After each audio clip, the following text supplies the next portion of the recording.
seca, eu imagino os sertanejos, o sofrimento dos sertanejos, sem ter água encanada na morada, sem ter água potável, a água é poluída, vai buscar água no barreiro, onde os animais bebem água juntos, no açude. Aí quando seca mesmo, é de fazer piedade. A gente, como agricultor, nós sofremos bastante com a seca. O sentimento da gente é de tristeza. Nós temos que confiar em Deus e acreditar. Se fechar os olhos, o que vem na minha cabeça seca é ver muitas vacas mortas, sertão fica terrível, seco, você não vê uma folha verde. Aí vê os urubus rasgando a carne das vacas, dos bois, dos cabritos, das ovelhas. Vem na cabeça essa terrível agonia de buscar água longe, as mulheres, as crianças. Nem sempre, quando a gente planta, a gente lucra. Aqui no nosso assentamento, muitos anos, a gente escapa nossa criação, o pouco que tem, com o mandacaru. Tudo depende da ração para a gente agricultor, para a gente criar, tem que ter o alimento para os bichos. E se não tem, aí fica tudo difícil para a gente. A mesma quantidade de água que nós temos aqui, hoje, é a mesma quantidade, muito antes de Cristo, a mesma. Entendeu? O que está aumentando é o número de pessoas no planeta e a atividade dessas pessoas. Misericórdia, o sofrimento é aí, velho, 6, 7 léguas, leva um jumento, traz no jumento, aí vai os filhos, filha, todo mundo, lata na cabeça, pote, aí traz água com aquela dificuldade, às vezes é até 1h30, 2 horas de percurso com a água do bebedouro até a sua residência. E se o carro-pipa passasse, a gente não tinha as vasilhas de colocar água. A gente não tinha de jeito nenhum. Aí a gente já passou muito tempo sem a água, a gente ia para as cacimbas, famosa cacimba, não achava água. Quantas senhoras saíam para as cacimbas e a maioria voltava para casa, deixava para ir na hora de meio-dia, que talvez o pessoal estivesse em casa, todo mundo sossegando um pouco, e juntasse um pouco de água na cacimba para trazer para casa. Hoje as mães têm poucas crianças, mas mais para trás eram muitos filhos para dar banho à tarde. E cadê água? Meu filho, era difícil, né? Carregando água na cabeça, né? Sempre pegava água nos covos, quando não tinha para os poços.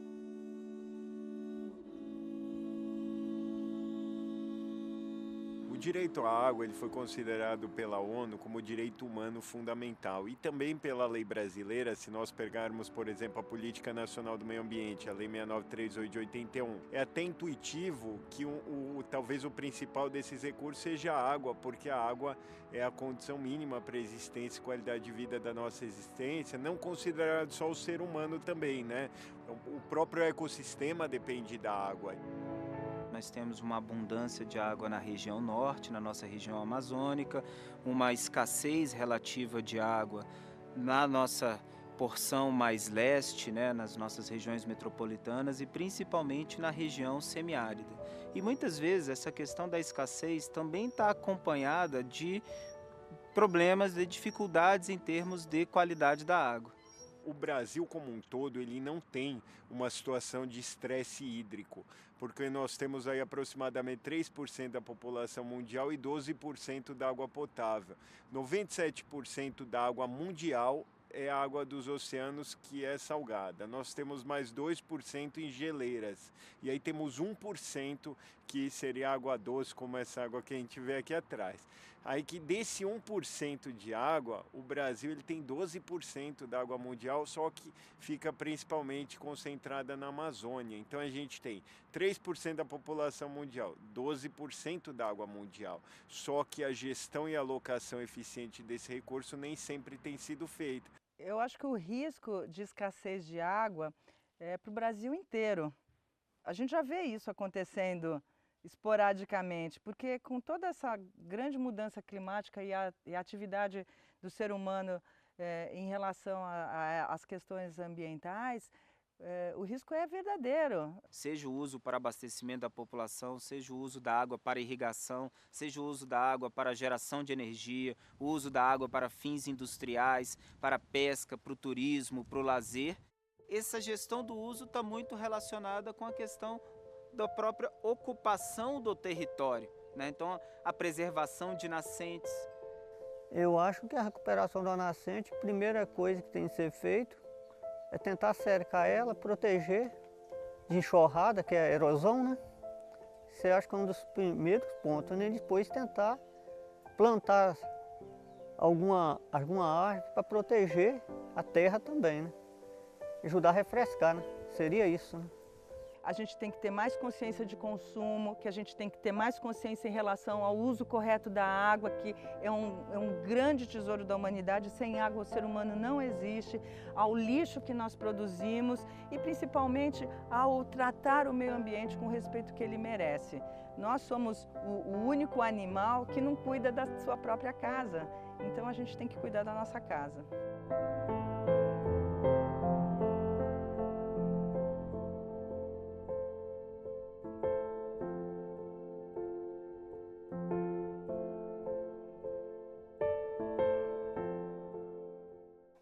Tudo é a chuva. Antigamente, tipo há 20 anos atrás, não, era uma beleza, era uma benção de Deus, né? Que chovia bastante, a água corria à vontade nos córregos, né? Era terra de arroz, todo lugar o pessoal plantava, colhia. Hoje não tem mais essa produção porque não tem água mais para molhar, né? Os meses mais chovedor para a gente é fevereiro, março, abril. Às vezes maio, mas é mais difícil, mês de maio. Nós esperamos sempre plantar no mês de fevereiro para garantir alguma coisa. Fevereiro, março e abril. Se der alguma chuva no mês de janeiro, mas a gente não confia tanto. Em geral, nós temos o costume ou o hábito de atribuir a questão das crises hídricas, a falta de água, aos fatores climáticos. Não choveu, a razão da falta de chuva é o que me explica a crise hídrica. Muitas vezes ela é o grande desencadeador da crise. Toda a água é pública, ou a água pertence à União ou a água pertence ao Estado da Federação. Para que alguém possa fazer uso dessa água, precisa de outorga nos termos do artigo 12 da lei, salvo algumas exceções, como lançamentos insignificantes, pequenos lançamentos feitos por populações rurais. Basicamente, nós para o abastecimento da população, nós temos mananciais superficiais, né, e mananciais subterrâneos, né, que são captados, né, a partir de poços, né? E aí é um problema recorrente no país em função do nosso passivo em termos de investimentos em saneamento, é que muitas vezes essa água não está numa qualidade tão boa assim, porque ela já está contaminada, poluída pelos esgotos. Basicamente, metade das cidades no país são abastecidas preponderantemente por água subterrânea. A outra metade é abastecida por mananciais superficiais, rios, lagos, açudes, como no Nordeste. É mais fácil, né? Que eu tenho água do poço, tenho água da rua, ela é bem limpinha. As meninas sempre da agente de saúde, elas vêm, né? Trata, olha direitinho. Não tem gosto ruim nenhum, não, amor. Aqui em casa tem uma fossa lá na frente. Fossa lá na área. Quando ela era dentro aqui do lote, tudo bem, né? Mas agora ela é lá na frente, lá na área mesmo. Eu acho que não sei não, minha filha. Não sente nada? Não, a gente, graças a Deus, nunca nós sentimos nada assim, né? Através disso, não. A presença de fossas também não construídas adequadamente, não mantidas adequadamente, perto de poços utilizados aí para fins domésticos, eles acabam configurando sim um maior risco, né, ou uma vulnerabilidade para a população.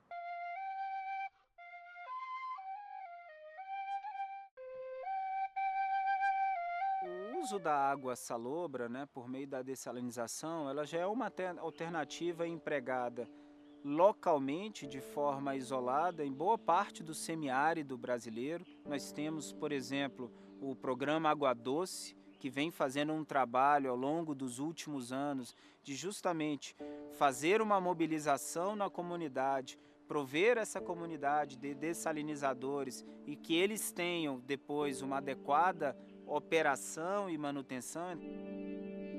O Laboratório de Referência em Dessalinização da Universidade Federal de Campina Grande, ele surgiu em função da necessidade de dessalinizar águas salobras, que são impróprias para o consumo humano, para abastecer essas comunidades que não têm acesso à água potável, essas comunidades difusas, principalmente aqui do Nordeste. Também é uma solução que vem sendo testada para uma escala maior, para grandes centros urbanos como uma possível alternativa.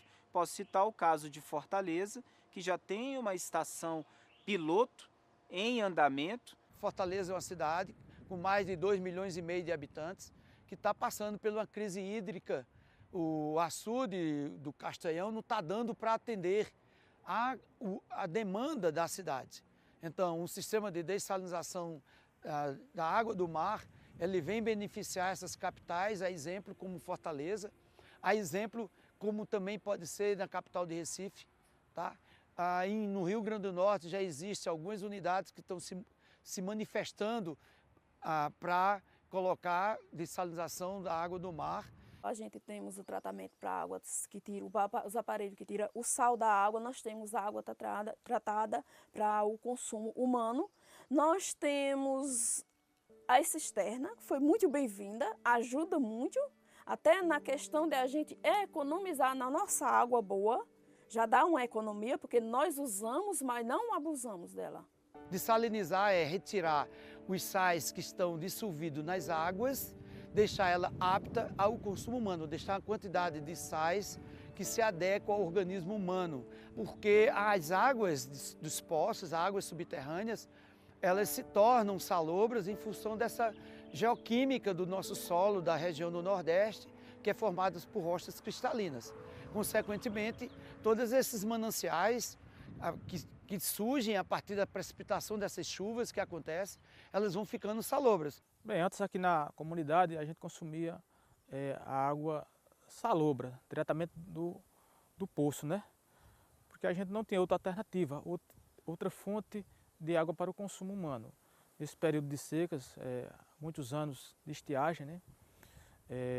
A gente ficava escasso de água para beber. Uma água salobra, ela pode gerar vários problemas à saúde humana, pode gerar cálculos renais, pode aumentar a pressão arterial, entendeu? E ainda por cima, ela não é boa para irrigar, entendeu? Então é uma água que ela é imprópria para irrigação, vai impermeabilizando o solo e deixa o solo não fértil para qualquer tipo de cultura. A diferença de uma água para outra é grande. A diferença da água é grande porque a gente vai tomar um banho com uma água salina, com água salobra, a gente fica todo cinzento. Mas chega a gente ter que utilizar ela. A gente, para utilizar a água sem sal na comida ou a água com sal na comida, a diferença fica grande, porque um simples café demonstra. Não é o mesmo o café. Se se a gente for fazer um arroz, a água ela é um pouco saloba mesmo. Ela quer deixar um pouco amarelo. Ela não deixa o arroz branco. Você pega um feijão novo, um feijão de qualidade, se colocar com água saloba no fogo, ele fica preto, ele escurece. O processo de dessalinização veio para ficar, porque além de dessalinizar não somente só águas salobras, a possibilidade está existindo a dessalinização das águas do mar, a exemplo do projeto em Fernando Noronha, o qual nós implantamos já faz mais de 15 anos que está implantado e funciona, é o único do país que dessaliniza a água do mar e abastece o arquipélago. Olha, nós usamos água para cozinhar, beber, tomar banho, enfim. Eu acho que a água nossa agora é ótima, porque é tratada, né? Mas tem muitos sertanejos do sertão que não tem água potável, água tratada. Mas nós temos o privilégio de ter a água boa, a água potável para a gente beber. Aí eu acho que diante de muitas comunidades nós ainda temos privilégio aqui, graças a Deus. A tecnologia de dessalinização da água é fundamental e o Brasil tem muito a aprender com países que sofrem com estresse hídrico. Talvez o caso mais famoso seja o de Israel, que tem feito a dessalinização da água, que ainda é uma tecnologia cara, mas com a escala e com o próprio avanço das possibilidades vem se barateando e muitos consideram que é o futuro diante dessa constatação de que 97% da água é salgada.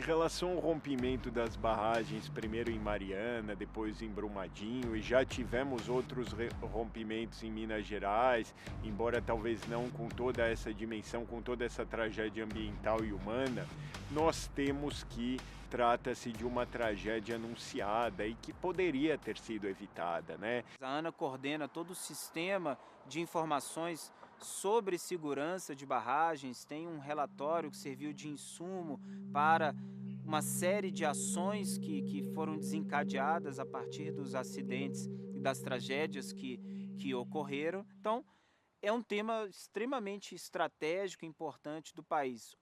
A reservação em si, mas outra a questão de como lidar com essas barragens construídas e principalmente a questão das barragens de rejeito que ocasionaram as tragédias recentes em Minas Gerais, tanto na bacia do Rio Doce quanto na bacia do Rio Paraopeba. Quando nós pensamos na recuperação do Rio Doce, o principal ponto, olhando esse aspecto de recuperação do rio, é através da recuperação das nascentes.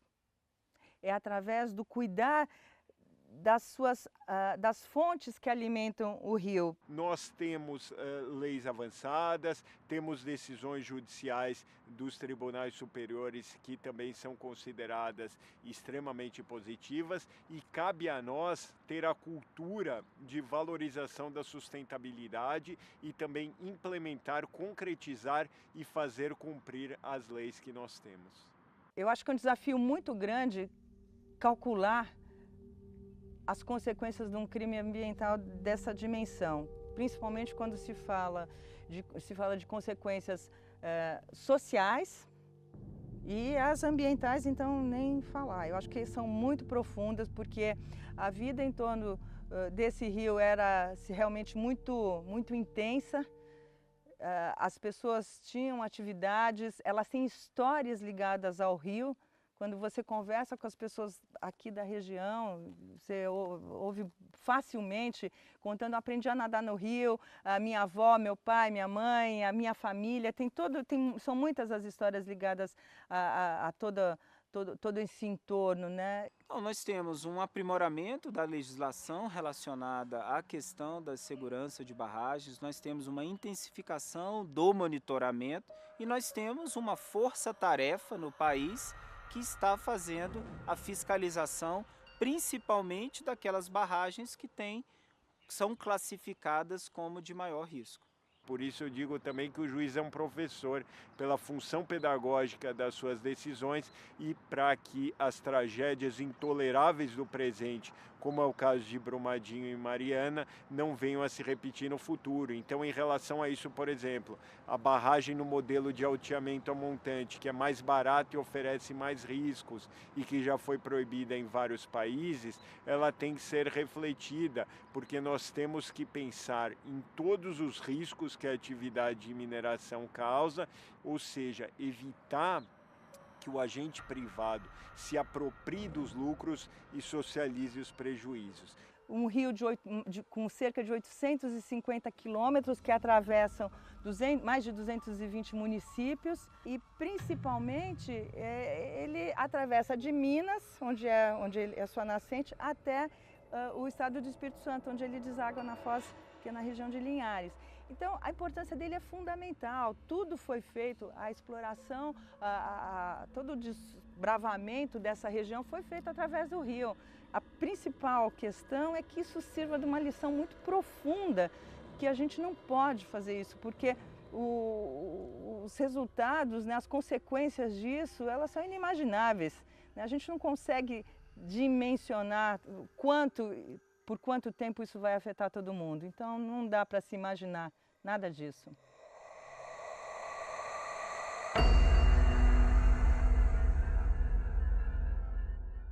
Quando nós pensamos, é preciso leis? Não, é preciso educação.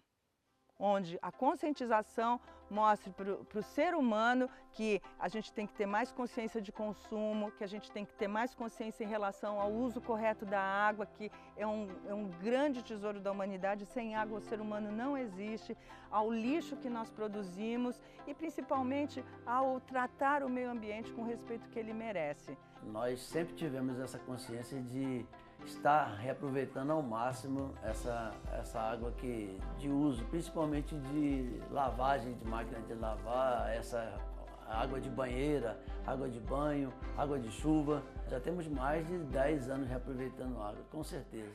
Nós vemos nossos irmãos do Nordeste ainda com dificuldades, vemos ainda algumas situações que você verifica como modifica a vida dessas pessoas, o acesso à água. Então, esse acesso à água é fundamental para todo ser vivente, né, para o ser humano.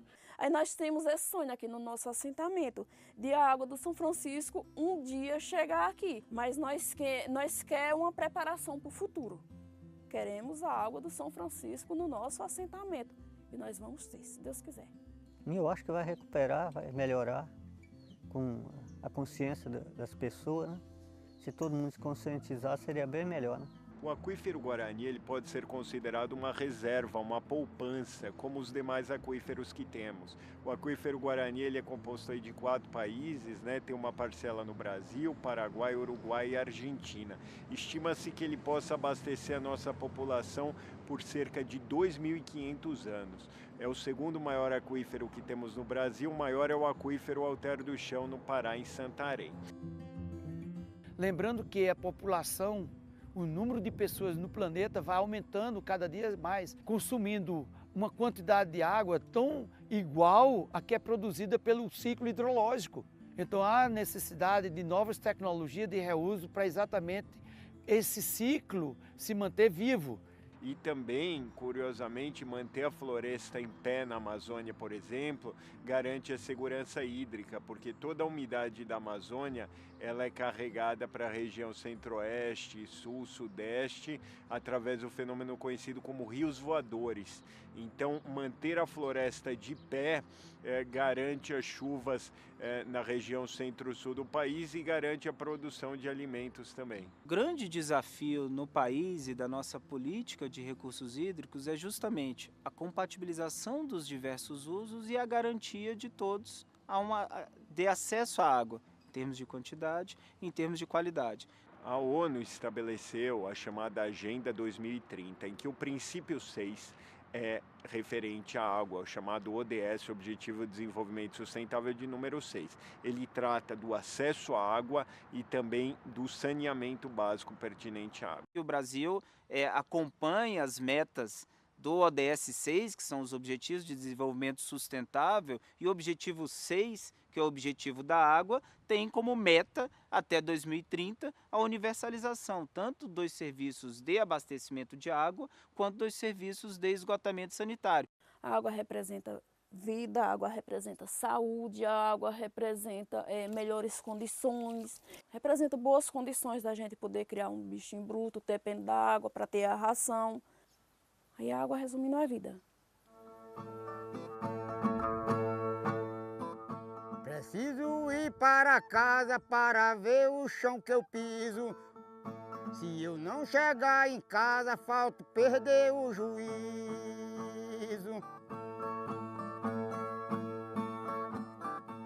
Deus do céu deu-me um aviso, dizer agora preciso.